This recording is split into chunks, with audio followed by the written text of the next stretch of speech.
अब तक दुनिया में सबसे ज्यादा महत्व अमेरिका को ही मिलता था। बड़े बड़े देश उसकी तरफ देखते थे, उससे दोस्ती करना चाहते थे और डील भी उसी से करना पसंद करते थे। लेकिन अब अमेरिकी राष्ट्रपति के सख्त रवैये के कारण परिस्थितियां बदल रही हैं। इसी वजह से डेनमार्क और कई यूरोपीय देश अब भारत को उसी तरह अहमियत देने लगे हैं जैसा कभी अमेरिका को दिया जाता था। लेकिन सवाल यह उठता है कि आखिर क्यों यूरोप भारत को अपनी सुरक्षा चेन का हिस्सा बना रहा है? क्या अमेरिका और यूरोप के बीच की दोस्ती कमजोर हो रही है, या फिर भारत की मेक इन इंडिया नीति ने सबको हैरान कर दिया है? आइए जानते हैं कि इस यूरोप भारत लव स्टोरी के पीछे की राजनीति और अर्थशास्त्र क्या है। वीडियो को आगे बढ़ाने से पहले लाइक जरूर कर दीजिए और चैनल को सब्सक्राइब करना ना भूलें। आपके लिए तो ये एक सेकंड का काम है, लेकिन इससे हमें काफी मदद मिलती है। तो बात यह है कि अमेरिका को दुनिया का सबसे भरोसेमंद साथी माना जाता था, लेकिन अब हालात बदल गए हैं। डेनमार्क समेत कई यूरोपीय देश अब धीरे धीरे भारत को वही दर्जा देने लगे हैं जो पहले अमेरिका को दिया करते थे। और इसका सबसे बड़ा सबूत यह है कि अब ये देश भारत से हथियार खरीदने में दिलचस्पी दिखा रहे हैं।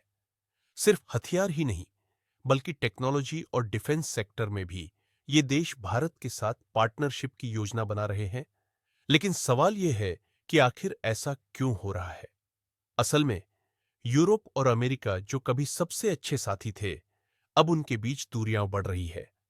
रूस यूक्रेन युद्ध के दौरान यूरोप को उम्मीद थी कि अमेरिका पूरी तरह से उसका साथ देगा, लेकिन हुआ इसके उल्टा।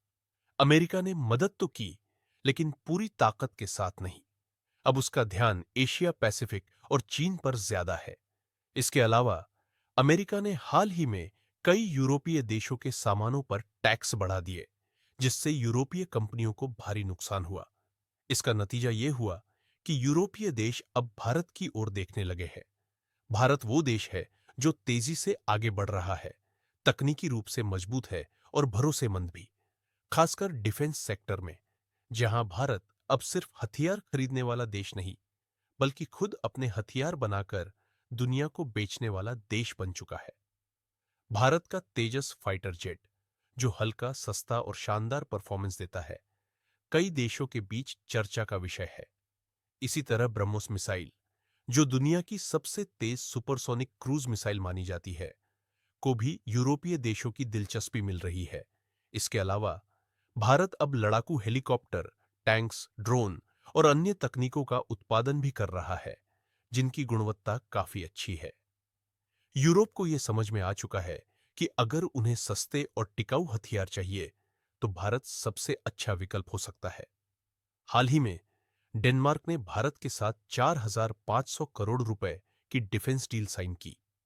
वहीं फ्रांस भी तेजस मार्क वन विमानों में दिलचस्पी दिखा रहा है। यूरोपीय देशों ने अपने रक्षा बजट में 20% की बढ़ोतरी कर 500 अरब डॉलर से भी अधिक का लक्ष्य रखा है। यूरोप और अमेरिका के बीच 75 साल पुरानी दोस्ती में दरार की सबसे बड़ी वजह यह है कि 2023 में अमेरिका ने यूरोपीय स्टील और एल्यूमिनियम पर 25% टैक्स लगा दिया, जिससे यूरोप को सालाना 300 अरब डॉलर का नुकसान हुआ। रूस यूक्रेन युद्ध में भी अमेरिका ने यूरोप को अकेला छोड़ दिया।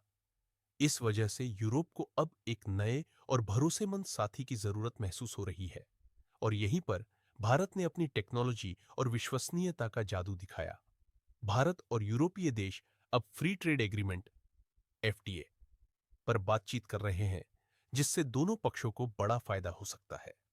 अगर यह डील फाइनल हो जाती है, तो made in India products Europe में और भी सस्ते होंगे, जिससे भारतीय कंपनियों का व्यापार बढ़ेगा।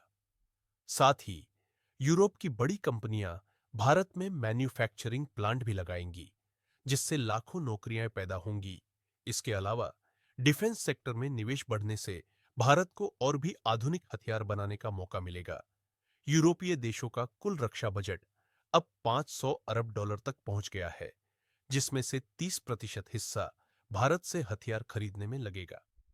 यही वजह है कि यूरोपीय देश अब भारत को एक विक्रेता से ज्यादा एक साझेदार के रूप में देख रहे हैं। हाल ही में एयरबस ने भारत में सी 254 मिलिट्री ट्रांसपोर्ट एयरक्राफ्ट बनाने के लिए 2000 करोड़ का इन्वेस्टमेंट किया और 2023 में भारत ने $7 अरब का डिफेंस एक्सपोर्ट किया, जो एक रिकॉर्ड है। यह साफ दिखाता है कि भारत अब सिर्फ विक्रेता नहीं, बल्कि एक वैश्विक नियम निर्माता बनने की राह पर है।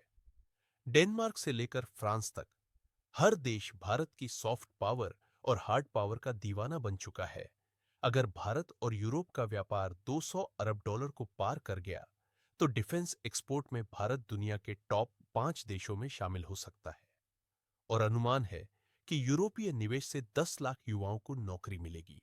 अब सवाल यह है, क्या यूरोप का यह झुकाव भारत को सुपर पावर बना देगा, या फिर अमेरिका फिर से यूरोप को अपने पाले में खींच पाएगा? अपनी राय जरूर बताइए। जय श्री राम।